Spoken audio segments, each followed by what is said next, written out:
И денеска надвор од студиото на Урбаните вести ве информираме за случувањата во Скопје. Овој пат започнуваме со најрадосната вест за сите ученици, а тоа е завршувањето на учебната година. За сите ученици денеска е последен училишен ден и почнува летниот распуст. Учебната 2018-2019 година ја завршуваат околу 270.000 средношколци и основци, меѓу кои и 20.000 првачиња. Следна информација е поврзана со градскиот парк. Во градскиот парк денеска е отворена изложба на хербариум, фаунариум и аквариум со примеруци од повеќе градови во Македонија. Изложбата е во организација на Македонското биолошко друштво и Институтот за комуникацијски студии во рамки на кампањата за подобра животна средина "Не игнорирај, реагирај". Целта на настанот е да се покаже како човекот влијае врз биодиверзитетот и да се евидентираат растителните и животинските видови кои се присутни во градската средина, кои видови имаат зголемена или намалена бројност, а кои видови исчезнале со текот на времето.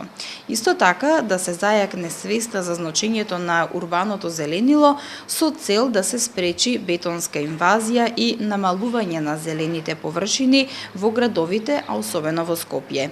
Од Институтот за биологија при Природно-математичкиот факултет велат дека биодиверзитетот на глобално ниво е сериозно загрозен. Меѓутоа, урбаниот биодиверзитет е диверзитет на кој му се придава мошне мало внимание, а е исклучително значаен за функционирањето на целиот урбан екосистем. Следната информација е поврзана со филателија на Македонската пошта и филателистите низ светот од денеска се побогати за уште една ретка поштенска марка. Станува збор за поштенската марка деца со ретки болести, Алпорт синдром, и е прва во светот издадена за оваа ретка дијагноза. Поштенската марка е со номинална вредност од 18 денари и прво печатење од 6000 примероци. Дизајнот е на Татјана Поцевска, дизајнер за Бирото за филателија.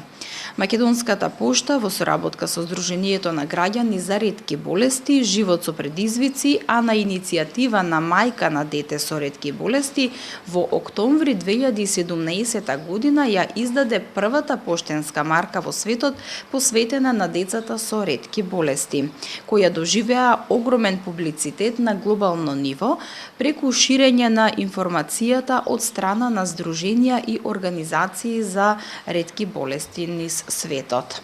Следната информација е поврзана со Ева на Македонија, односно со општините каде што утре ќе немаат електрична енергија.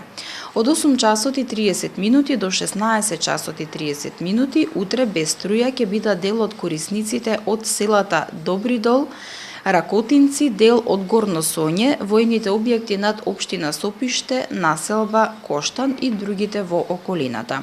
Во периодот од 9 до 12 часот, утре без електрична енергија ќе бидат дел од корисниците од улицата Александар Турунџев, а од 8 часот до 15 часот и 30 минути дел од корисниците од населбата Визбегово, Њустар, кампот за азиланти, Скедер, Пумпа Визбегово, Ефестрейт во општина Бутел.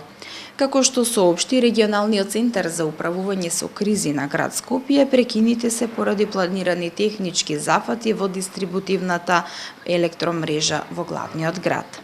И следната информација е поврзана со временската состојба. Топло и спарно време со температури до 39 степени ќе се задржи во земјава до крајот на неделава. Најтопло ќе биде од четврток до недела. Најниските утрински температури пак ќе бидат околу 12 степени. До средината на неделата претежно во попладневните часови понекаде ќе има појава на изолирана нестабилна облачност со пороен дожд, грмежи и услови за појава на град, соопштуваат од Управата за хидрометеоролошки работи.